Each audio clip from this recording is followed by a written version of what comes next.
Alright, what's going on, guys? Last week we got our first look at Armored Core 6 demo gameplay, showcasing one of the early levels of the game, and even giving us a look at one of the boss fights that we'll be facing. And ever since that gameplay dropped, the community has been hard at work uncovering every single little detail we can find in that showcase. So today I want to go back through it and highlight 5 things that you probably missed, because believe it or not, there were a lot of hidden things in there, and when it comes to FromSoftware, they always show more than they let on. Which is why when I play or watch anything FromSoftware related, it's with the help of our channel partner. Let me give a big shout out to the partner of today's video, BenQ and Mobiuz, for hooking me up with their new EX480UZ, and I gotta say this is the most advanced monitor I've ever played on. With a 48-inch 4K OLED screen, it takes the immersion to the next level, and 120Hz with FreeSync Premium guarantees a smooth experience while you're gaming. And their exclusive HDRI technology and light tuner allows you to adjust the picture however you like. And with other awesome features like dual input and screen adjustment, these are by far the best monitors on the market. So a big thank you to them for partnering with the channel, and now back to the video.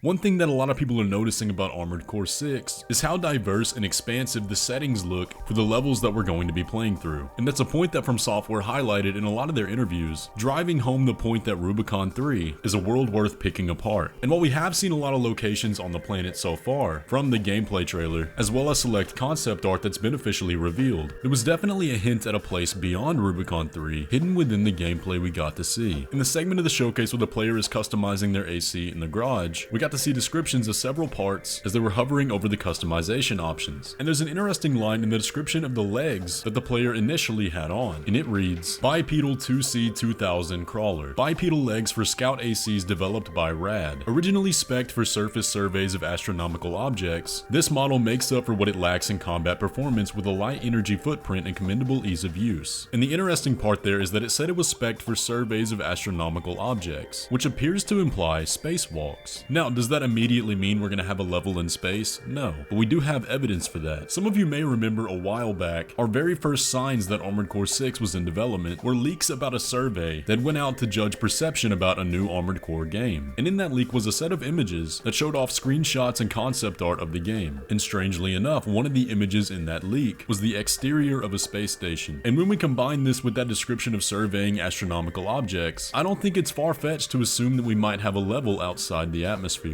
But we'll just have to wait and see. One feature of Armored Core 6's combat that's going to shine in this next installment is the evolution of melee attacks, addition of a stagger feature, and your ability to chain together combos. And one part of that looks like it's going to be a ton of fun is the kick. We can see the player use this attack many times throughout the showcase, sending the enemy flying after it's been staggered. But one aspect of this that we saw in the gameplay trailer that I thought was pretty cool was that different leg parts appear to have different styles of kick, at least based on the 2 that we got to see previewed. The standard bipedal legs appear to do a basic soccer kick, using the momentum of the assault boost to drive into the strike, and only using one leg for this attack. When using the reverse joint legs, the AC once again uses the momentum of the assault boost, but while in the air rears back both legs and strikes the target with both feet, almost like how an eagle snatches a fish out of a river. And one other minor thing you might have noticed is that while they're doing this, the AC is charging up a shot in their gun and fires it off at the exact moment of impact along with its legs. It really makes me wonder what the kick is going to look like in all the other leg parts, such as the quadruped and tank treads. I bet people are going to get really creative with this.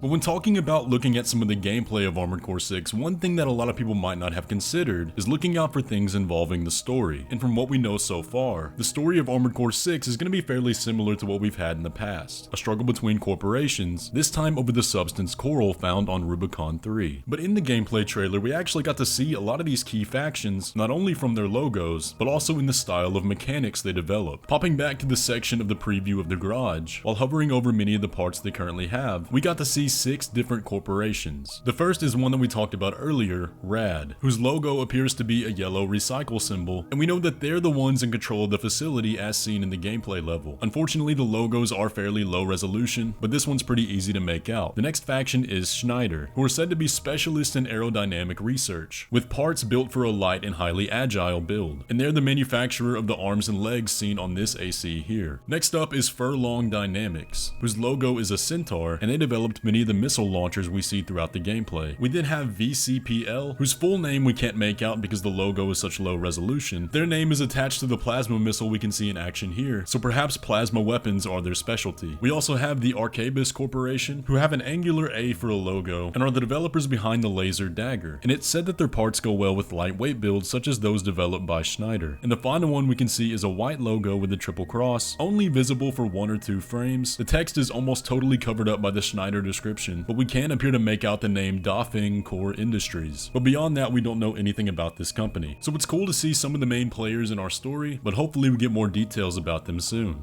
Another pretty cool detail that you might have missed is an effect that happens to your AC as you accumulate damage. We can see in the intro to the boss fight as the AC is first entering, their paint is very sleek and smooth, reflecting the light from the outside. But as the clip goes on, we see a shortcut in the video right here, and the AC starts to look a bit different. We can see some pretty drastic changes on the paint job, with lots of chipping paint and scratches, especially along the legs. This is an effect called weathering, and you can see it very prominently here, where on the right, the white paint along the reverse joint is almost completely gone. It's a really cool detail, an extra little touch that's going to drive home that immersion of just how much your machine has gone through. You're no longer going to have to add those details yourself with a custom paint job. They're naturally going to happen as you accumulate damage.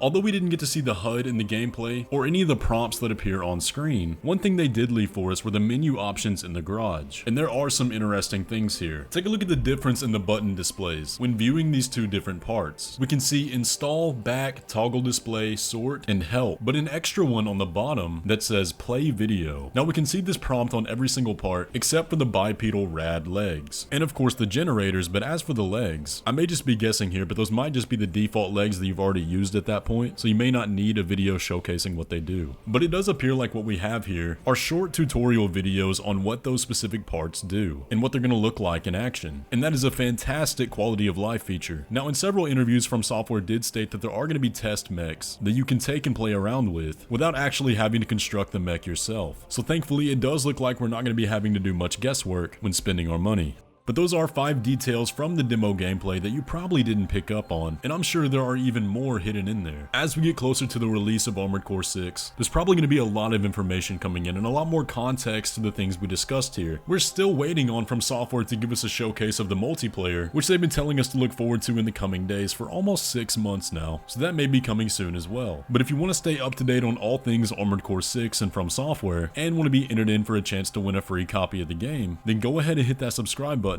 Leave a like on the video if you enjoyed it, and let me know your thoughts down in the comments section below. Did you already know these 5 things that we covered in the video, or were there things that even we didn't catch? Either way, thank you very much for watching, and I will catch you in the next one.